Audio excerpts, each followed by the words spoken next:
How's it going, everybody? Monday Morning Quarterback, episode 38. Hope you all had a good start to your Monday. We are coming at you live from a family vacation, so no fancy production tonight. Just me answering questions and getting rolling with this Business of Motorsports segment. So show must go on, even though I'm not at work this week. Still wanted to get started on this Business of Motorsports segment. Been working really hard, talking to a lot of industry people and getting information and insight from people that have been in this business, sport, hobby, however you look at it, for a great long time. So we'll get rolling with that tonight. I want to give a big shout out to Tyler Courtney and the entire Clausen Marshall team picking up the 2018 USAC National Championship. I believe they had 11 wins on the year, so just a phenomenal year for a team that was built over the off season. New car, driver, crew chief, team combination, and to go out and win 11 features in the USAC National Championship is awesome. Glad we could be a part of it, and certainly proud of those guys and everything they were able to accomplish. Kind of had the tightest points battle in USAC history, and it was cool for those guys to be able to pull it off and have a good run out there out west. So that was really neat. As I said, tonight we're going to get into this segment, Business of Motorsports, and we're going to do these in several installments as we lead into the Performance Racing Trade Show at the 1st of December. So a couple of the big things that we want to talk about here, and our goal with this was to a couple things. One, give you guys some knowledge at the higher levels of motorsports. So people that have been in this business for 10, 15, 20 years, what are their opinions on some of these questions we get frequently asked? And so the big topics we're going to cover are: what products should you be purchasing? What classes should you be racing? Where should you be racing? At what point should you move on to another division? That's more geared towards the younger drivers making their way through the ranks and their steps in the ladder. When's a good time to move on? As you're assembling your team and you've chosen what components are going to be best for your program, how do you find the funding for that? And is it personal funding? Is it getting some financial assistance from businesses, whether it's local, national, which is really, really difficult to do? Or how do you build partnerships and build relationships with manufacturers to get product support? And oftentimes that product support can start in the way of a smaller discount. And as you build that relationship and continue to add value to that manufacturer, then that can grow to maybe even free product at some point. So those are kind of the things that we want to work through here the next couple weeks. As I said, tonight I'm on vacation, so I'm going to start it with some of my personal insight and some insight that I've gotten through these conversations I've had over the past month as we've been filming segments for this. Next week we'll have a little nicer production, as we're going to have a video put together with some of these interviews with different people we've talked to throughout the sport. And we've talked to business owners who have been involved in the sport in a sponsorship role, team owners who are looking for young talent, and also marketing people, so people who have made a living finding dollars for professional race teams. So that's kind of where we're going to go with that. Tonight, I want to give you guys my insight on how I would form a race team. Okay, so once we determine where we want to race, what division we want to race in, and a lot of that is determined by budget, how are we going to put the whole team together? So how are we going to determine what type of chassis we want, engine, wings, shocks, etc. And I think you look at all of those purchases in a similar light. And then if you're a younger driver, when are you going to move on? Okay, so if we're starting in go-karts or quarter midgets, when do we move on to micro sprints, junior late models, whatever it may be? So we'll start with those few things. I'll answer all the tech questions at the end. I saw there was a tech question earlier about bump rubber stuff, and so we'll definitely answer tech questions and open it up to questions about what I talked about and those tech questions at the end of this talk. So to start, we have determined that we're going to go racing, and we're going to race at a local track and in a particular division. And how we're going to determine what we're going to purchase for that is the same in my eyes at all of it. So what I would do and what I recommend to anybody is you need to go to that track, watch the racing, talk to some of the people that are more successful at that track in that region. You're going to find a variety of products that are being successful. And when I say products, I mean everything from chassis to engines to shocks, wings, whatever you're doing, you'll see a variety of products being successful. The challenge then to you is once you determine and you narrow down your list of different chassis, shocks, engines, etc., that could maybe put together a nice package for you, reach out to those manufacturers, make phone calls, because this whole business, hobby, sport, however you look at it, whether it is a hobby, a sport, or a business for you, it could be any of those things or all of them, it's built around relationships and people, okay? People make race cars go fast, not parts.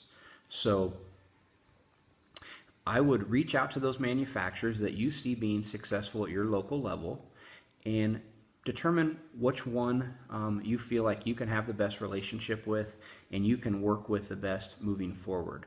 At the end of the day, you're going to spend a lot of your hard-earned money or somebody's hard-earned money to build this team, and you want to make sure you're spending that money in the right spot, okay?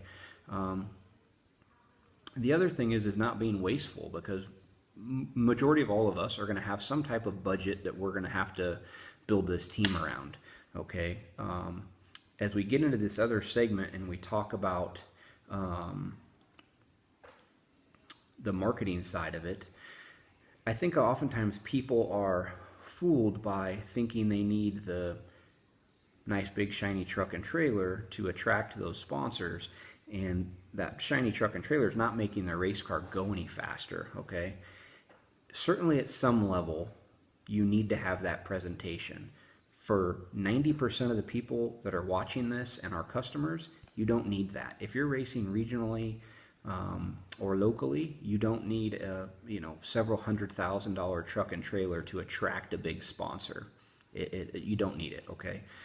So we want to spend our dollars up front making sure that we have a really solid race car with the parts that we need to be successful, and a few of the common spares that we're going to need in the event of an accident. Again, talk to the guys that are successful at your local track, get a feel for what they're running and what's working in your region, and then reach out to those manufacturers and see who you feel most comfortable with spending your money and working with, because at the end of the day, the people with that company are the ones that are going to help you achieve success. There's probably 5 or 6 components you could buy that are going to give you a similar result, but it's who's going to help you get the most out of that component that's going to help you be successful. Again, race cars are made fast by people, not parts. You can take a good group of mechanics and they can make a car go faster, an old worn out car go faster than somebody who doesn't know what they're doing with brand new equipment. So people make the race cars go faster, and you've got to form those relationships. Kind of the next step is, especially this is geared more towards the younger guys, and we get this question all the time, and I've asked several car owners, when's the right time to move on? To me, the right time to move on is when you're no longer learning, you are very successful, winning races, running up front continuously, and you feel like you're not learning anymore. Tim Clausen had said this to me, that the way Brian always looked at it was, when he was no longer the student and was now the teacher, it was time to move on. And that was one of the reasons Brian had went wing sprint car racing, because he felt that he wasn't the student at the USAC level anymore. He was now the teacher, and in order to advance his career and become a better, more well-rounded race car driver, he was going to go wing racing, where he had to be a student again. And I think that sums it up perfectly, that when you feel like you're no longer learning, now's the time to move on. Which direction you go is really, a lot of it's going to be determined by budget, by your end goal. But we see a lot of guys move on too quick, and I think they get in this rush with age that if I don't go from a quarter midget to a micro at 11, the guy that did's going to be ahead of me. Or if I don't get in a sprint car at 14, the guy that did's going to be ahead of me. And I think all of that is false. You need to stay in the division you're in until you have a great grasp on it and you're ready mentally, physically. You're ready to move on, because at the end of the day, you've got to learn to win at a specific level before you move on. And so it's very important is to not rush that progression and move on too quick. Okay, so I think those are a couple good things to think about as we move through this segment. Again, next week we're going to have a lot more shiny show and prettier production. We have some talks with people about the things that you need to do to try to attract sponsorship, to try to bring more value to your personal brand and bring value to the people who you're going to ask help for, or from, I should say. And so we got some really good nuggets there as far as your social media presence, the do's and don'ts, how you should organize your social media packet. And so all that's going to be good and good information for you as you go to PRI. And you start talking to these companies, or you reach out to them via email, which I don't recommend. I personally probably get 15 to 20 emails a week. Just, hey, I'm so-and-so, I race at this track, I win all the time, I need shocks. That's not the best way. You get lost in the shuffle. A personal introduction is always best. If you're not going to be in a place where you can personally meet that manufacturer, pick up the phone and call and start to build that relationship. And we'll get into this next week, but one thing is, definitely don't be discouraged by a small discount, because a lot of these relationships are built over a couple years, and getting a small discount and working with a company that really wants to work with you, if you can show that value, I promise they're going to increase that discount, and eventually it could become free product and even more down the road. So I'm going to scroll through here. Couple questions. Dave Sharpley, how you doing? Good to see you guys tuned in. Samson, I do know the definition of vacation, but racing is very important to me, and so is my customers. And so blessed to be able to be down here with friends at the beach for a week, but I can easily carve out an hour to prep for this and an hour to talk to you guys. So Scott Green, a shock with a divider piston, can you explain what's going on inside and its benefits? We don't build a shock without a divider piston. As far as a monotube shock, you have a divider piston that keeps the nitrogen and the oil separate. If you don't have that divider piston, it's called an emulsion shock, and the nitrogen and the oil mix together. That's not common in any of the markets we're in. So pretty much any monotube shock you're going to find, midget, sprint car, micro, junior sprint, stock car, they're all going to have a divider piston. An emulsion shock is more of a OEM style shock. There's some dirt modified shocks, some older ones that are emulsion shocks, but you don't see those very commonly anymore. And Steven, your question was, when should you change the new progressive bump rubber to a softer or harder stack? So that's where the pressure decals come into play. Once you got it feeling good, you're loading that bump rubber, you're not getting excessive travel, and we're sticking the tire sooner, having that pressure decal in there and knowing what that load is very important, because then you can try to get back to that load, and you'll know if you're not getting there, whether you need to close the gap up or go to a stiffer rubber. Going to the stiffer rubbers is a fairly big change. So typically we would close the gap up like a quarter inch at a time before we go to a stiffer rubber. So typically we're not going away from our recommendations that come in that sheet as far as going to a stiffer rubber.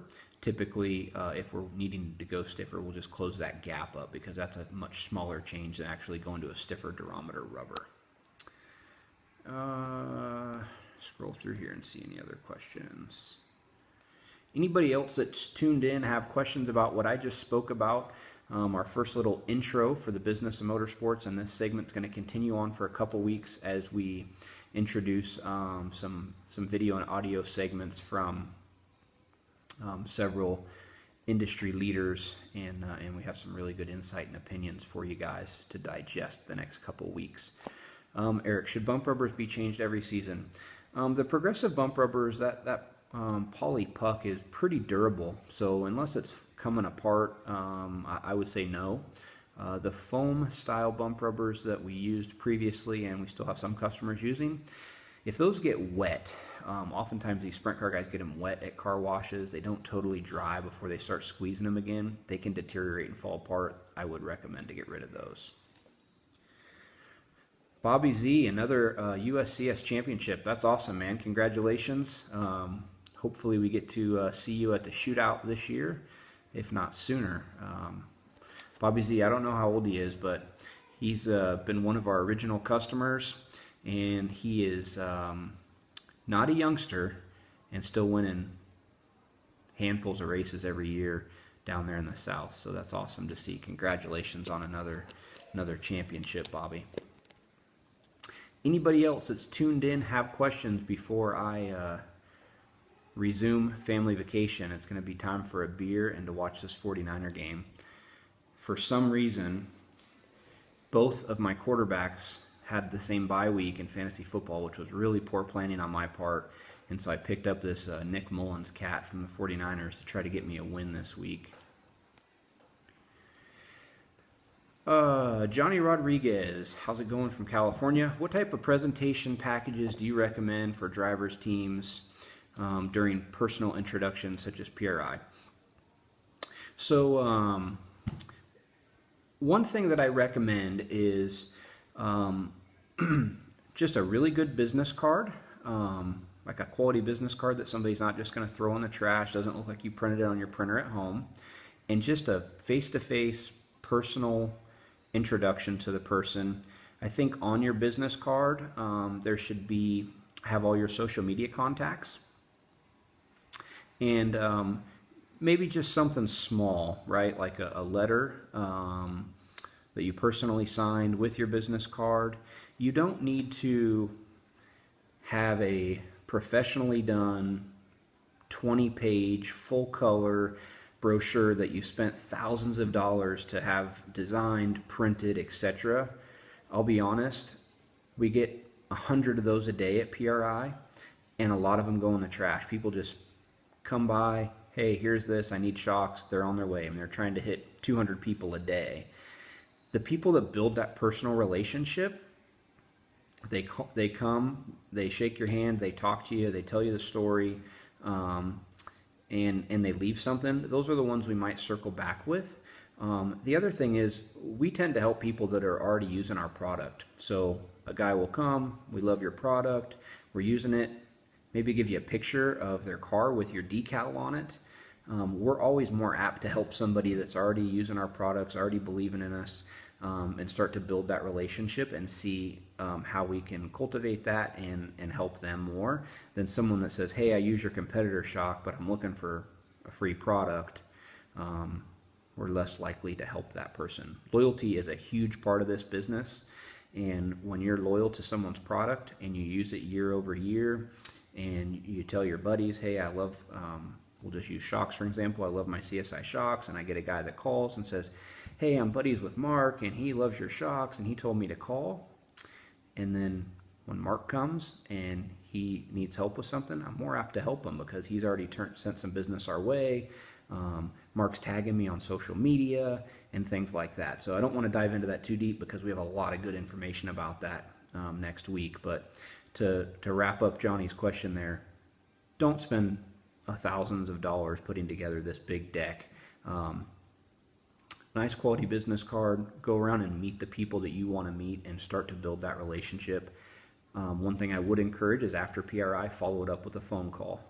Hi, I'm so-and-so, I met you at PRI, just circling back, wanted to say thank you for your time, and go that route, okay? Have that personal touch because we get literally, 100 emails a week, and those are easy to get sorted through, but if you can get the person on the phone, that's really cool. Ronnie, thank you very much. Glad to play a small part in that. We've been fortunate to win the USAC National Sprint Car Championship. I think that was our 5th one, and so really cool.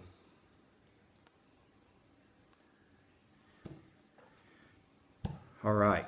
Anybody else have any questions on what we spoke about this evening, or any tech questions that we can answer for you? I'm back next week, Thanksgiving week, as we're continuing our build up into PRI and then headed to Las Vegas for the Winter Nationals. Looking forward to that, and then back for PRI and getting ready for the shootout. So some of you guys probably saw a picture of our new shock trailer. The boys are picking that up this week while I'm down here, and we're going to get that built up, and looking forward to taking that to Tulsa and a bunch of races next year. So all right, guys. Well, thank you for tuning in. We hope you have a fantastic week. If you need anything along the way, shoot me an email, message me on Facebook, and I'll certainly get back with you. And share this video to your friends. We certainly appreciate all the shares, and that helps us spread the word. Thank you, guys. Have a good week.